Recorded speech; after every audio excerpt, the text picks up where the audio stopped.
नमस्ते बच्चों। आज हम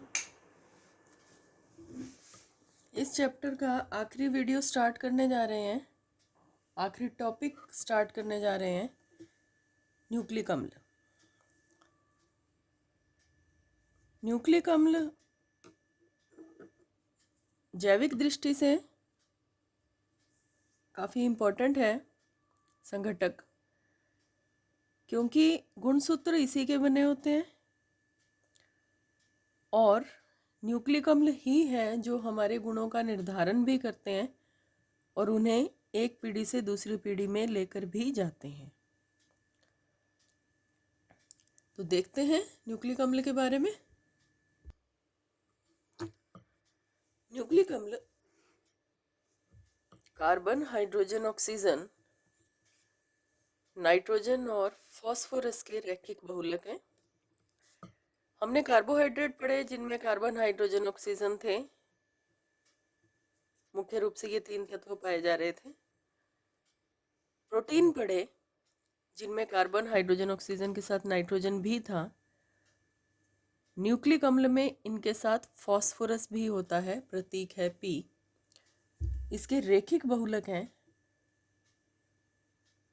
ये जीवों के आनुवंशिक गुणों का निर्धारण भी करते हैं और उनका वहन भी करते हैं। आप में जितने भी गुण पाए जा रहे हैं वो सभी DNA की वजह से हैं और जो गुण आप में अपने पेरेंट्स से आए हैं वो भी DNA की वजह से हैं। वाहक का मतलब एक पीढ़ी से दूसरी पीढ़ी में ले जाना। ये प्रोटीन के साथ मिलकर न्यूक्लियो प्रोटीन बनाते हैं। हमने प्रोटीन के वर्गीकरण में पढ़ा था, कुछ प्रोटीन ऐसे होते हैं जिनके साथ नॉन प्रोटीन भाग जुड़ा रहता है, तो nucleo protein, protein plus nucleic अम्ल। और इसी न्यूक्लियो प्रोटीन के गुणसूत्र भी बने होते हैं, तो इस बात को आपने याद रखना है कि गुणसूत्र न्यूक्लियो प्रोटीन के बने होते हैं। अकेले न्यूक्लिक अम्ल के नहीं होते हैं, उसके साथ प्रोटीन भी होता है। न्यूक्लिक अम्ल के प्रकार, दो प्रकार के न्यूक्लिक अम्ल पाए जाते हैं हमारी बॉडी में, मोस्टली सभी सजीवों में, DNA और RNA। DNA का पूरा नाम छोटी कक्षाओं से पढ़ते आ रहे हैं, दोबारा देखिए। डीऑक्सी राइबोज न्यूक्लिक अम्ल, Na फॉर न्यूक्लिक एसिड, और D से है डीऑक्सी राइबोज, और RNA राइबो न्यूक्लिक अम्ल। पहले हम DNA की डिटेल पढ़ेंगे। DNA और RNA की संरचना, बेसिक स्ट्रक्चर लगभग मिलती जुलती होती है, थोड़ा सा डिफरेंस है इनमें। पहले हम DNA की संरचना पढ़ लेंगे, उसके बाद इन दोनों के अंतर देख लेंगे और फिर RNA की संरचना को भी समझ पाएंगे। DNA, पहले हमें पढ़ना है DNA का आणविक संगठन। दो भागों में पढ़ेंगे DNA की स्ट्रक्चर। एक आणविक संगठन। आणविक संगठन का मतलब है कि ये किन किन पदार्थों से मिलकर बना है और वो पदार्थ आपस में किस प्रकार से जुड़ करके इसको बना रही हैं। और दूसरा इसका भाग हम पढ़ेंगे इसकी आणविक संरचना, इसका एक अणु किस प्रकार से बनता है। तो आणविक संगठन, DNA मुख्य रूप से नाभिक में पाया जाता है, क्रोमोसोम के रूप में, क्रोमेटिन मटेरियल के रूप में, गुणसूत्रों में, और कुछ मात्रा में यह कोशिका द्रव्य में भी होता है, माइटोकॉन्ड्रिया में भी होता है, और क्लोरोप्लास्ट मतलब हरित लवक में भी होता है। अब हमें देखना है कि ये बना किस किस से है। किसी भी पदार्थ की, कॉम्प्लिकेटेड जो पदार्थ होते हैं, कॉम्प्लेक्स पदार्थ होते हैं, उनकी संरचना को या उसके संगठन का जब अध्ययन किया जाता है तो उसको तोड़ा जाता है। ये एक सबसे पहली क्रिया है, तोड़ा जाता है उस पदार्थ को। उस पदार्थ को तोड़ने पर क्या क्या प्राप्त हुआ, उससे वो पदार्थ बना था। न्यूक्लिक अम्ल DNA के जल अपघटन पर 3 इकाइयां प्राप्त होती हैं, तो 3 इकाइयों से मिलकर के DNA बना हुआ है।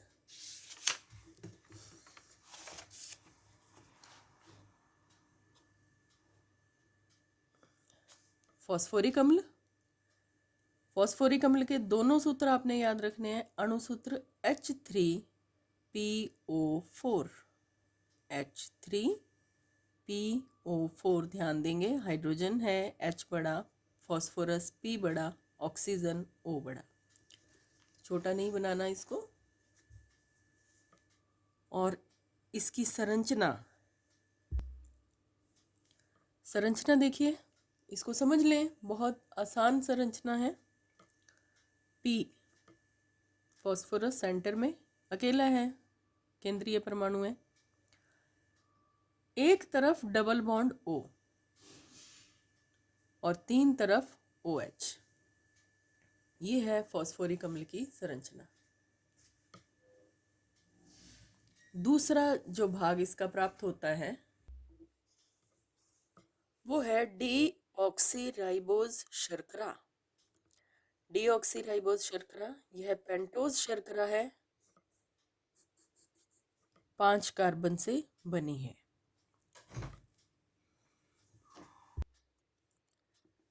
तीसरा भाग जो इसका प्राप्त होता है वो है कार्बनिक नाइट्रोजनी क्षार।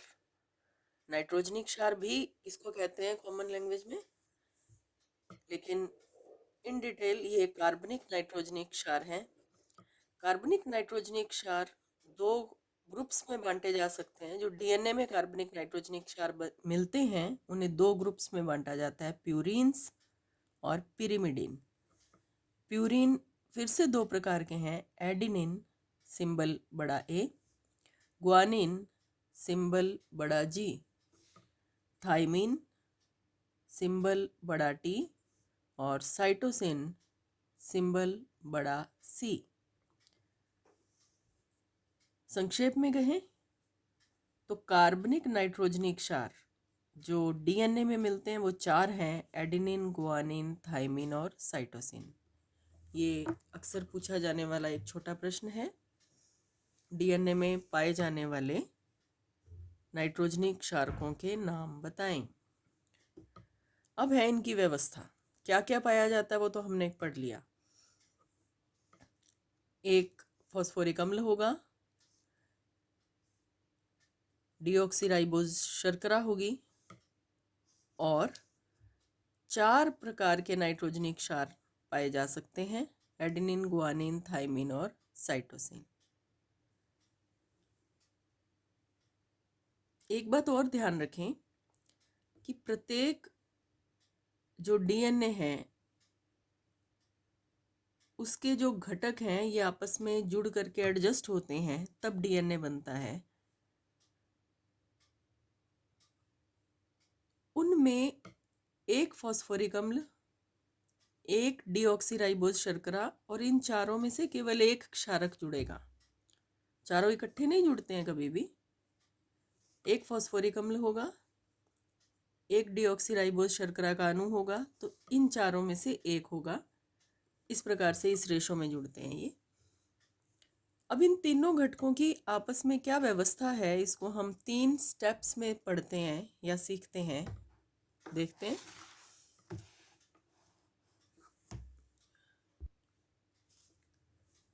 स्टेप फर्स्ट,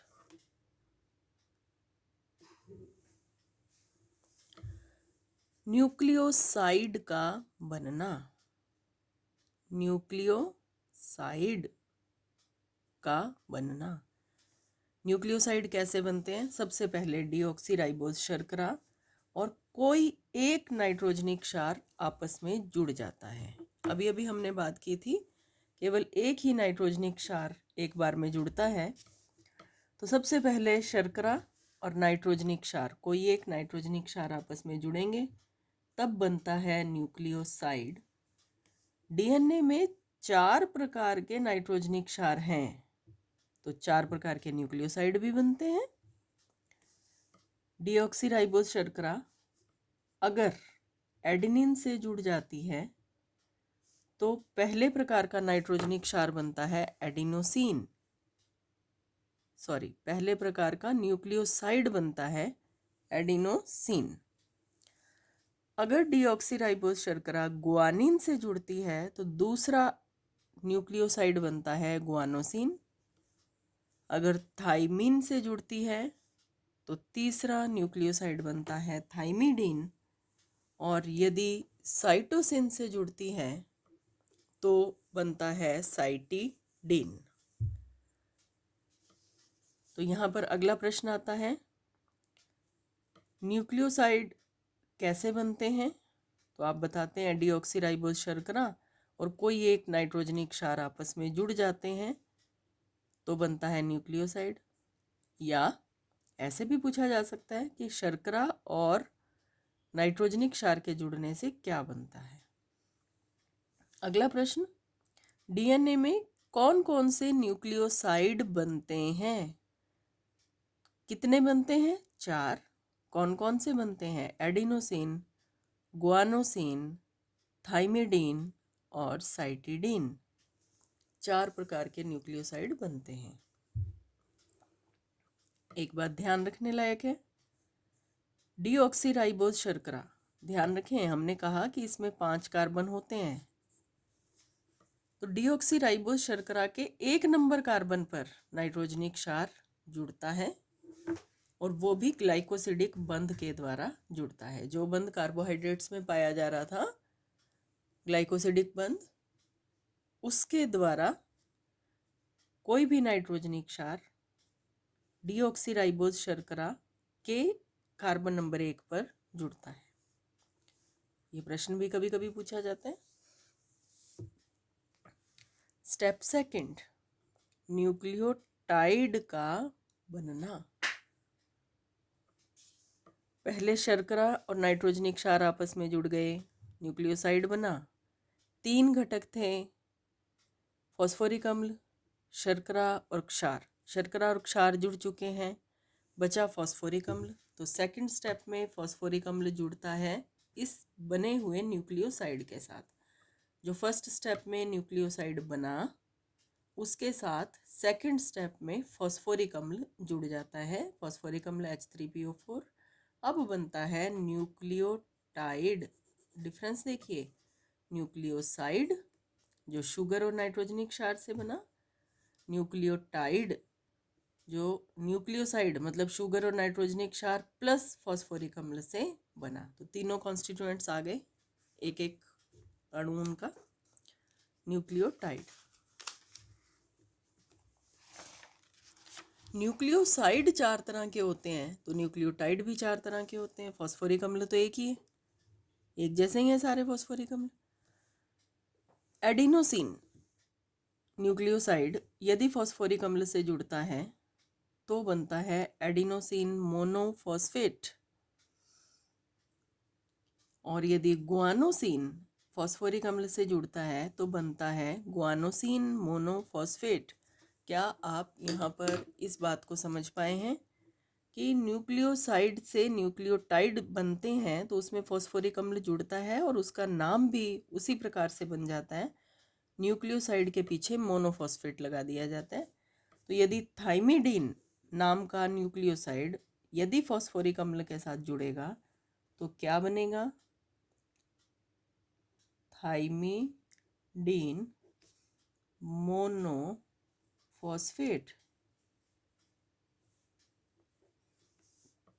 अगर साइटिडीन नाम का न्यूक्लियोसाइड फॉस्फोरिक अम्ल के साथ जुड़ेगा तो चौथे प्रकार का न्यूक्लियोटाइड बनेगा साइटिडीन मोनोफॉस्फेट।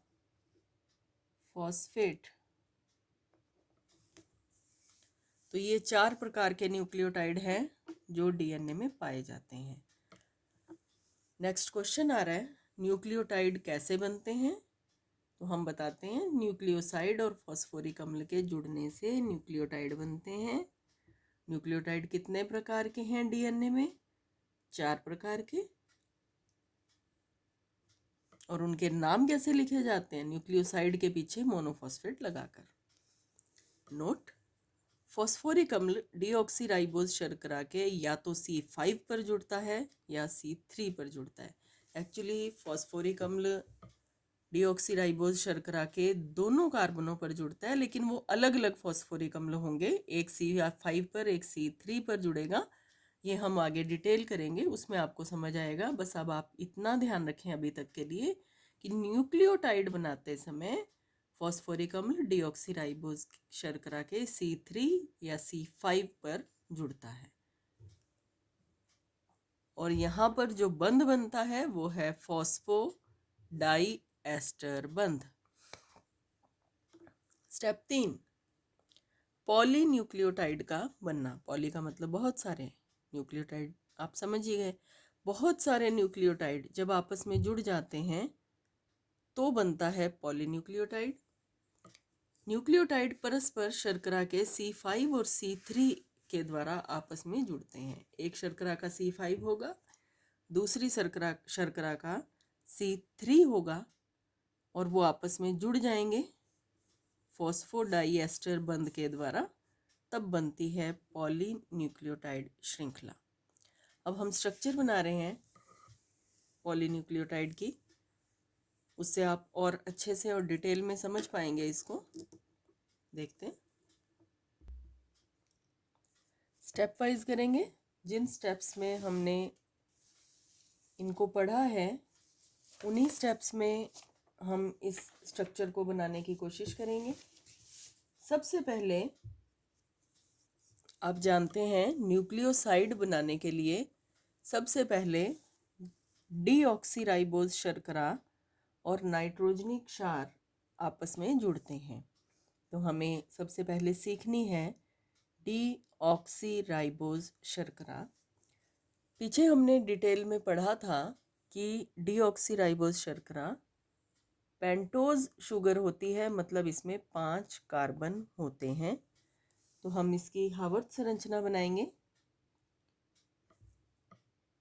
ऑक्सीजन और 5 मेंबर्ड रिंग, बॉन्ड, कार्बन के नंबर 1 2 3 4 और यहाँ पर होता है CH2OH, ये है कार्बन नंबर 5। अब यहाँ पर HOH जुड़ने हैं, तो इसको याद रखने का एक तरीका H H H H, ठीक है। यहाँ पर OH, यहाँ भी OH और यहाँ पर एक बार मैं OH पेंसिल से लगा रही हूँ, आपको कुछ समझाते हैं। ये जो शर्करा बनाई हमने 5 कार्बन युक्त शर्करा, इसमें 2 नंबर कार्बन पर ऊपर H और नीचे OH है। इस शर्करा का नाम है राइबोज शर्करा। इसकी भी हमें ज़रूरत पड़ेगी, आगे RNA में ज़रूरत पड़ेगी। ये है राइबोज शर्करा। जब राइबोज शर्करा में से एक ऑक्सीजन कम कर दी जाती है या राइबोज शर्करा में से एक हाइड्रोजन घटा दी जाती है, हट जाती है, तब उसको कहा जाता है डी ऑक्सी राइबोज शर्करा। डीऑक्सी का मतलब ही है एक ऑक्सीजन हट गई, और वह ऑक्सीजन हटती है ये वाली। तो ये तो थी राइबोज शर्करा। और अगर राइबोज शर्करा में 2 नंबर कार्बन पर लगे OH समूह की ऑक्सीजन कम हो जाए, मतलब ये स्ट्रक्चर इस प्रकार से बन जाए ऐसे, तो अब इसे कहते हैं डीऑक्सीराइबोज शर्करा। फर्स्ट स्टेप हमने पढ़ा था डीऑक्सीराइबोज शर्करा और नाइट्रोजनी क्षार, ये आपस में जुड़ जाते हैं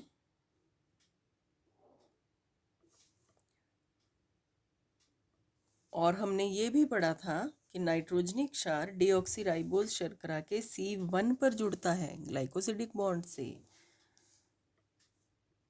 तो स्ट्रक्चर 5 का membered ring, bonds carbon 1 2 3 4 5 H H H H, यहाँ भी H और यहाँ OH, और 1 नंबर कार्बन पर यहाँ पर जुड़ जाएगा क्षारक। अब हम बार बार नाइट्रोजनी क्षारक नहीं लिखेंगे, वास्तव में ये नाइट्रोजनी क्षारक ही है क्षारक। ये स्ट्रक्चर क्या नाम है इसका? न्यूक्लियोसाइड।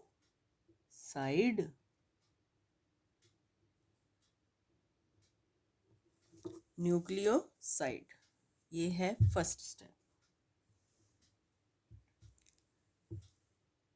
सेकंड स्टेप है न्यूक्लियोटाइड का बनना, और आप जानते हैं जब न्यूक्लियोसाइड के साथ फॉस्फोरिक अम्ल जुड़ जाता है तब बनता है न्यूक्लियोटाइड। तो ये फर्स्ट स्टेप। अब हम कर रहे हैं सेकंड स्टेप। न्यूक्लियोसाइड को दोबारा यहाँ बनाएंगे। Oxygen, 5 membered ring, bonds 1 2 3 4 5 carbon, hydrogen hydrogen hydrogen hydrogen, यहाँ पर नाइट्रोजनी क्षारक, नीचे भी हाइड्रोजन, और ये है OH। हमने ये भी पढ़ा कि फॉस्फोरिक अम्ल डीऑक्सीराइबोज शर्करा के, ये न्यूक्लियोसाइड है, न्यूक्लियोसाइड में उपस्थित डीऑक्सीराइबोज शर्करा के C5 या C3 पर जुड़ता है। तो पहले हम C5 पर रिएक्शन को करवाते हैं।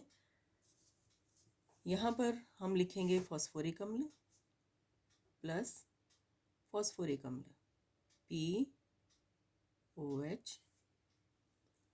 3 साइड पे OH लगाना है, ध्यान रखना 3 साइड पे OH, चौथी साइड पे डबल बॉन्ड हो। बस एक बात का ध्यान रखना है कि प्लस के इधर जब फॉस्फोरिक अम्ल लिखा जाएगा तो फॉस्फोरिक अम्ल का OH, कम से कम एक OH इस तरफ आना जरूरी है, क्योंकि यहाँ पर बॉन्ड बनने वाला है। तो यहाँ पर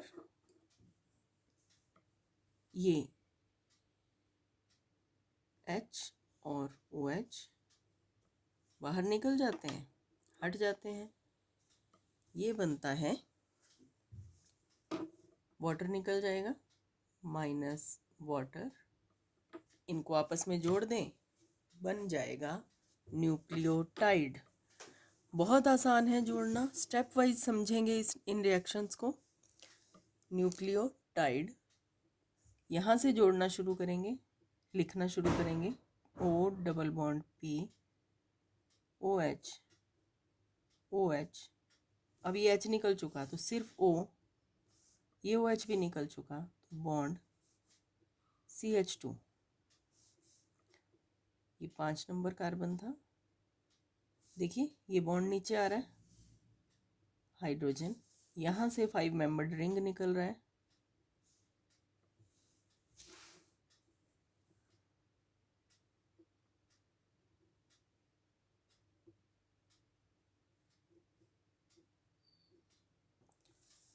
यहाँ पर क्षारक है,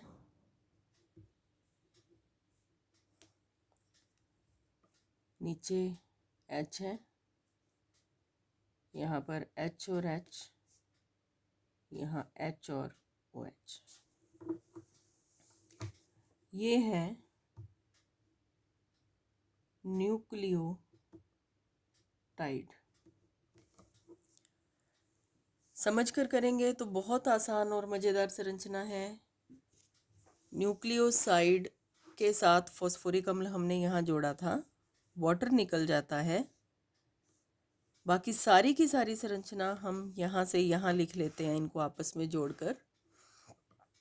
इधर से शुरू करेंगे, जैसे जैसे जो जो स्ट्रक्चर आ रही है उसको लिखते जाएंगे और बनाते जाएंगे न्यूक्लियोटाइड। थर्ड स्टेप होता है पॉली न्यूक्लियोटाइड का बनना। जिसमें ऐसे बहुत सारे न्यूक्लियोटाइड एक दूसरे के ऊपर नीचे ऐसे लग जाएंगे लाइन में, और एक चेन बन जाएगी, खड़ी चेन बन जाएगी न्यूक्लियोटाइड की, जिसको हम कहेंगे पॉलीन्यूक्लियोटाइड। तो पॉलीन्यूक्लियोटाइड कैसे बनता है वो देखना है। हमें इसके लिए 2 न्यूक्लियोटाइड बनाने पड़ेंगे।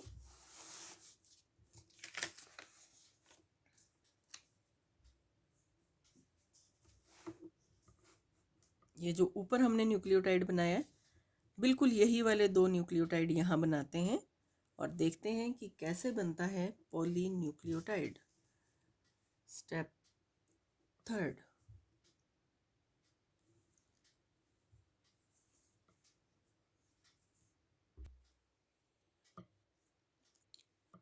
Five membered ring. अब हम कार्बन के नंबर एक बार नहीं लिखते, यहाँ क्षारक H H H H OH H। अब ये जो ऊपर संरचना थी उसको ऐसे कैसे नीचे ले आते हैं। CH2O P double bond O OH OH, एक न्यूक्लियोटाइड। इसी के बिल्कुल नीचे हमें दूसरा न्यूक्लियोटाइड बनाना है। वो इस प्रकार बनाना है, ध्यान से देखो बच्चों।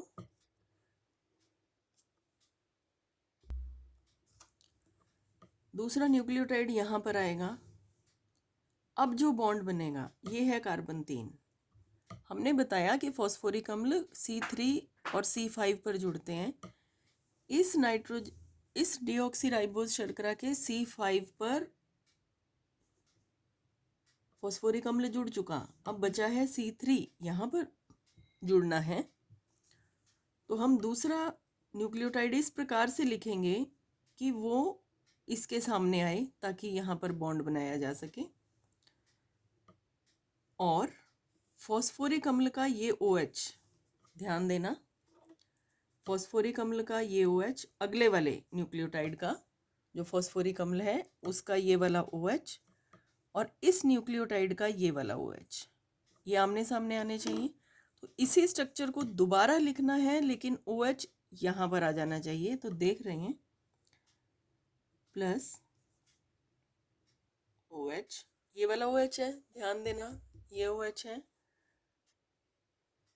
P, ये P double bond O OH O CH2, 5 number carbon था।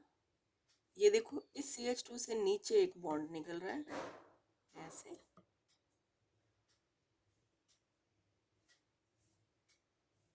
Five membered ring. यहाँ पर क्षारक H H H। अब यहाँ पर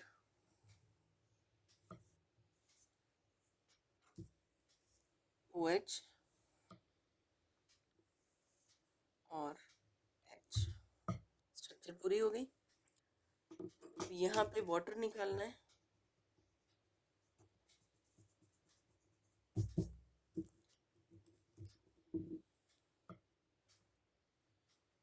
एक का OH और दूसरे का H, किसी का भी कुछ भी निकाल दीजिए, लेकिन एक का OH और दूसरे का H।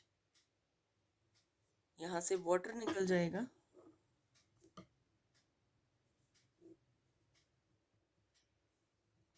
ये दोनों आपस में जुड़ जाएंगे। जुड़ने के बाद जो संरचना बन रही है वो आपके सामने बना रही हूँ मैं। यहाँ से शुरू कर देंगे इसको, यहाँ से शुरू कर देंगे। O double bond P OH OH, ये ऑक्सीजन पर जुड़ रहा है, O CH2 बॉन्ड इस बॉन्ड के बीच में से यहाँ से निकल रहा है मेंबर्ड रिंग।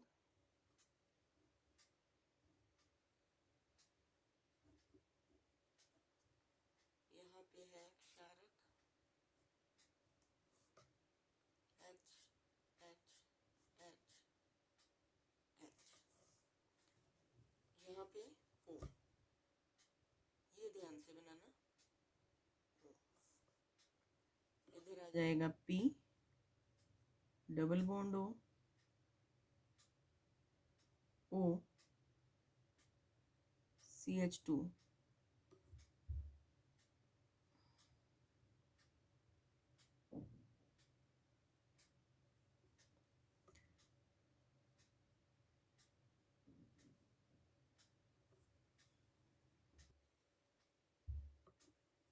CH2, यहाँ से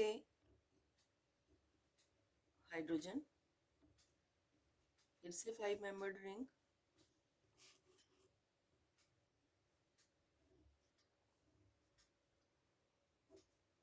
H OH H H H क्षार। अब देखिए इस कार्बन का 5 नंबर कार्बन है, ये 1 नंबर कार्बन है। ये इस शुगर का 5 नंबर कार्बन और ये है 3 नंबर कार्बन, ये भी 3 नंबर। तो ध्यान दो, हर डिऑक्सीराइबोज शर्करा के 1 नंबर कार्बन पर क्षारक है, क्षारक क्षारक। 5 नंबर कार्बन पर फॉस्फोरिक अम्ल जुड़ा हुआ है, ये देखिए यहाँ भी 5 नंबर पर फॉस्फोरिक अम्ल। और जब दो न्यूक्लियोटाइड आपस में जुड़ते हैं तो 3 नंबर और 5 नंबर के बीच में फिर से फॉस्फोरिक अम्ल बनता है। ये वाला जो बॉन्ड है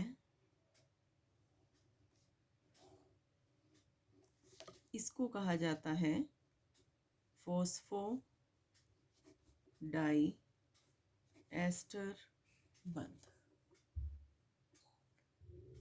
इस प्रकार से न्यूक्लियोटाइड आपस में जुड़ करके पॉलीन्यूक्लियोटाइड बनाते हैं। Thank you.